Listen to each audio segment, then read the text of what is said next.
Ginawaran naman ng special permit ng Land Transportation Franchising and Regulatory Board o LTFRB ang higit 800 units ng bus sa loob ng 10 araw bilang pagtugon sa dagsa ng mga magsisiuwi ang pasahero ngayong election weekend.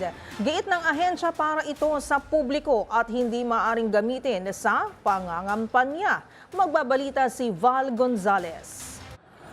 Nasa kabuoang 829 na unit ng bus ang nabigyan ng special permit ng Land Transportation Franchising and Regulatory Board o LTFRB para bumiyahe sa labas ng kanilang ruta sa buong panahon ng national at local elections. Ito'y bahagi pa rin ng aksyon ng LTFRB upang magbigay ng dagdag na unit ng bus dahil sa nagsisimula ng magsiuwi sa probinsya ang mga boboto sa araw ng Lunes. Ayon kay LTFRB spokesperson Atty. Ariel Inton, ang special permit ay magiging valid sa loob ng 10 araw na magsisimula ngayong araw, Biyernes, Mayo 9 hanggang Mayo 18.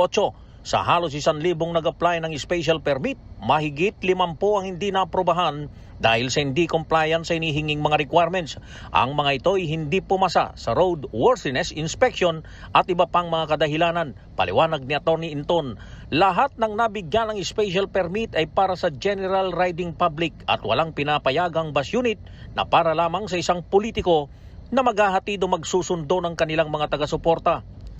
Ang mahigit 800 bus unit ay pawang mga bus na galing ng National Capital Region at bibiyahe sa iba't ibang mga probinsya sa buong bansa.